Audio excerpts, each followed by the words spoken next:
Hello, hello, hello, welcome to Firearms of America, and today we have another Keen boot review, and this is Keen Summit County. Now, I have had a few requests on this channel to review this boot, and finally I was able to get my hands on it. So, if you guys don't have time to watch the whole review, let me tell you, I do like this boot a lot. I am a fan overall of Keen company. They do great boots in general, and this one is no exception. The only thing I wanted to mention here in this quick overview is that make sure you get at least half a size bigger, because they do run a little bit, just a little bit small, and you want to make sure that your hiking boots or whatever you're using this boot for, your boots in general, do have a little bit of that space. So if you do have time to watch the whole review, let's get into it. As some of you already know, this review is specifically for my ultimate survival boots section, meaning that if this was the last boot that you put on and you had to survive, something bad happened, war, zombie apocalypse, I don't know, whatever. I'm just playing Resident Evil, that's why I kind of got into that zombie apocalypse. Anyway, if this was the last boot that you put on, would this be a good boot contributing to your survival? How do we make the judgment? Well, we make the judgment based on 8 different criteria. Criteria number 1, the comfort level, of course. To test the comfort level of all of my boots that I get, to make sure that it's fair, I do the same exact test for all of them. It's a 3-mile run and then 5-mile walk without pauses, without taking a break or anything like that. Yeah, it's pretty tough, pretty rough, especially in Florida in this heat. Yeah. The total wear time is between 7 and 8 hours usually. Overall, I do like the comfort level of this boot. Now, there are several different factors that contribute to it. First of all, the weight. Now, this is a big boot, alright? It's a full-size boot. Let's take a look, and let me tell you exactly how much it weighs. 25.1, and I think this is really good weight, because most of the hiking boots that I get on this channel, even in the mid-size, they weigh around 20. So extra 5 ounce for that extra protection that you get, for the extra protection that you get here, which we will talk about later. I think it's definitely a really good compromise. It's not a sacrifice, it's a compromise. You give away something that 5 extra ounce per boot and you get all of this protection. I think it's a very wise, a very fair trade there. Another reason why the comfort level of this boot, I am a fan of it, is a very unique inner sole. And let me take it out and show it to you. As you guys can see, this is really unique. Now, not something that you would normally see. Usually you have a basic inner sole. This is not so basic at all. First of all, the heel, as you can see, it does have a shape to it, so it does offer a good heel support. And this material itself, it feels really good to the feel. I mean, even if you're not wearing any socks, it still feels good, to be honest. But what's important is that it takes a lot of the impact whenever, especially whenever you're running. Now, there is another factor that contributes to the comfort level of this boot that I wanted to mention here, is the flexibility of the outsole. And let me put the inner sole back in first. There we go. Okay, so the outsole, considering that it is so bulky and just thick, right? It's still very flexible, which is surprising. Now, if you look at it, you wouldn't think that it is as flexible as it is. So what that flexibility does is it allows you to run properly without putting too much stress on your heel, without obviously transferring that stress to your knees. So obviously that contributes to the comfort level as well. And finally, another thing that I wanted to mention here in the comfort level is the padding on the tongue. So your sheens, they will appreciate you getting this boot, because padding on the tongue here is very nice. You can wear this boot without the socks and still be very comfortable. So the comfort level, I can give this boot a very solid 8 out of 10. 8 out of 10. Now, I would give it a little bit more. I would give it probably 9 if they were a little bit lighter. But again, you have to kind of look at the size and you have to look at what you're sacrificing. Because with the weight, anything over 20 ounce running, pretty difficult for extended periods of time. 3 miles, really hard. You start feeling tired. You start feeling that fatigue that comes from the weight at about mile and a half, anything over 20 ounce. So that's really the only reason. Okay, so let's talk about the criterion number 2, proofing and protection. Now, these boots are waterproof, yes. This is actually the Keen Dry, which is Keen's own waterproofing technology.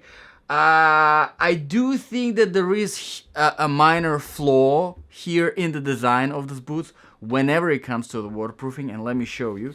The tongue is gusseted, but it is gusseted all the way down here, which raises the question, why? Keen, why did you do that? It makes absolutely no sense. Now you have that much of the shaft, and really all you needed to do was raise that gusseted tongue all the way up maybe 2 inches, and you would have 2 inches extra of waterproofing. Means that if you step in a creek or in a puddle or whatever, water that deep, extra 2 inches. Now that's a lot. Extra 2 inches is a lot. It will still keep you dry, but here instead you made the waterproofing same as a regular mid-size boot. So it really doesn't make a lot of sense here. Why, wasting is really just wasting that waterproofing capability. But nevertheless, they are waterproof up until mid-size, whatever. And they do offer a lot of protection. This is where all of the weight that you are compromising, right? And you do have your very famous Keen toe protection, which is nice. It's a harder rubber. I do like it. You do have this material going here, which is a little bit of kind of like a scratch resistant material, which is very nice. You do have a very nice protection on the heel. Going all the way up is here you have some extra leather going. And of course your ankles are padded, and there is a decent amount of padding, actually. Very decent amount of padding. So you do have a lot of protection. Okay, so let's talk about the quality and the design features. Now, whenever it comes to the quality, Keen boots, they do perform very well. The quality is nice, the build quality is great, and people on Amazon always agree with me regarding that. If you check any Keen boots on Amazon, you will find a lot of positive reviews, and most of the times they are 4.5, nearing 5 stars, right? These boots are fairly new, so they only have about 20-30 reviews on Amazon, but almost 5 stars, so keep that in mind. And I will be adding my review to that as well to Amazon to make sure that, because it's fair. I believe they do deserve a 5-star rating on Amazon. Okay, so let's talk a little bit about the design features. First of all, let me get it out of the way. A little bit of a weird. I think the lace, the strings here are way too freaking long. It's not really a complaint, but just to point it out, look how long they are. I don't know why they're that long, but keep that in mind, okay? Now, whenever it comes to the lacing system, of course, we have the open hooks, 2 pairs of open hooks here on the top, which are heavy duty plastic. Now, I do get sometimes questions regarding that heavy duty plastic, not being as strong as metal. Listen, I've seen heavy duty plastic break, and I've seen metal hooks break. So I wouldn't really kind of judge just because of what they're made of. I've seen heavy duty plastic lasts more than metal, so really don't make the judgment based on that. Everything else is, as you can see, they do have just a regular material hooks here on the bottom, which I don't mind. It's not a big deal. And then they use this very smart technology. I think it's pretty cool here with this heavy duty plastic inside, so that you can actually slide the strings very nicely without them catching on material and rubbing against each other. So overall, a very smart design. Okay, so let's talk about the criteria number 4. Outsole traction and stability. Now, obviously these are hiking boots, and you do have a very good balance of aggression and flatness. And indeed, these boots perform very well. They performed very well on literally everything I've tested them on. And I tested them on a lot of different surfaces: tarmac, asphalt, rocky road, wet grass, dry grass, your regular trail surface, sand, tile, marble, bunch of different surfaces, and they perform great on all of them. The only things that I didn't test these boots on were snow and ice, because I live in Florida. So if you guys have experience with these boots in snow and ice, let us know in the comments below, because it will be very helpful to everyone who is watching this review, and I really appreciated it in advance. So I do like this outsole very, very much. It is flexible. Yes, it offers great balance of flatness and aggression, and what I mean is overall, as you can see, it is fairly flat. But at the same time, these grooves that, as you know, I want to point it out, they go in different directions, going here and there. So it's like you have, in both of the directions, you have that thing going, right? They do offer a lot of, the aggression that you need in a lot of hiking situations. And of course, the ridges, finally, boot companies are making these ridges, because these are actually very helpful whenever you're climbing something, whether it's a rope, whether it's a tree, it doesn't matter. So I am a big fan of the outsole on these boots. Alright, criteria number 5, the temperature. Like I said, I've tested these boots in Florida heat. But nevertheless, with the amount of padding that they offer, with all of the leather and all of that sort of stuff, they actually are fairly breathable. So I am definitely happy. Now, I wasn't really overheating. It was hot, but I wasn't overheating. So keep that in mind. And I think, again, with the materials that they're built with all of the padding that they offer, I think they will be a pretty good choice as a winter boot, especially considering that they're waterproof. So they should be fine in the snow. But if you want something insulated, obviously you want to check out winter boots. Here, if you want to insulate it, you probably need to get some insulated socks. But anyway, if you guys again do have experience testing these boots in the colder temperatures, having these boots in colder temperatures, let us know in the comments below, because that will be very helpful. Okay, the criteria number 6 is the sizing.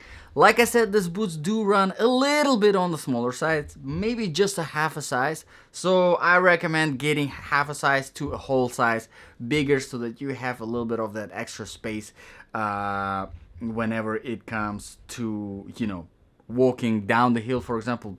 That's where it really, really matters, because your foot starts sliding down into the front of the foot, and your toe starts banging on the front, and you get tired and hurt pretty quickly. Okay, so let's talk about the criteria number 7, which is the balance of application. So if this really was your last boot that you put on, and something bad happened, and you were wearing this boot, and now you have to walk, run, fight, do all of these different things to survive, would this be a good boot for your survival? I think it's a really good option. Like I said, there are a few drawbacks whenever it comes to these boots. A minor drawback, too long of the lace, not that big of a deal. But a little bit of a bigger drawback is that they do run a little bit on the smaller side. Again, not a big deal, solvable if you get a little bit of bigger size. Not a huge deal. A little bit of an even bigger drawback is that their waterproofing is just not all the way up to the full potential, which is weird, but or whatever. But they do again offer a lot of, in return, like a very good outsole. I am really big fan of this outsole. The overall build quality, the comfort level, if you get it in the right size. So overall, I think this is a really good option. Now let's talk about the criteria number 8, which is the price, kind of like the deciding factor of whether it's a fair deal or a little bit maybe not. So currently, the price on Amazon is $128. So under $130 these boots are. I think it's a pretty good price. Definitely fair price for everything that these boots offer. Especially for a brand name like Keen. They are definitely, one of the leading boot manufacturers in whenever it comes to hiking, and I reviewed a few Keen boots on this channel, and overall I do like them. Now, whenever it comes to the competition in that price range, I wouldn't say that there is a lot of competition that can beat these boots in the full size, but because the waterproofing here is only up to a mid-size boot, I wouldn't put these boots into the full size category. So keep that in mind. And whenever it comes to the mid-size, there is definitely a lot of competition in that price range that can compete with this boot. So do your research. I've done a lot of reviews on this channel, so check it out, see what you like, and let me know in the comments below if this would be, if you would take this boot, if you would buy this boot for your survival situation, or if you would consider this boot for your, main hiking boot that you use. Thank you very much, guys, for watching. This was Keen Summit County. If this review was useful, please hit the like button, please subscribe. This is still a growing channel. I started doing some giveaways on this channel for my subscribers, so make sure you take part in those giveaways as well. Thank you very much, guys, for watching. This was Firearms of America, and I'll see you guys in the next video.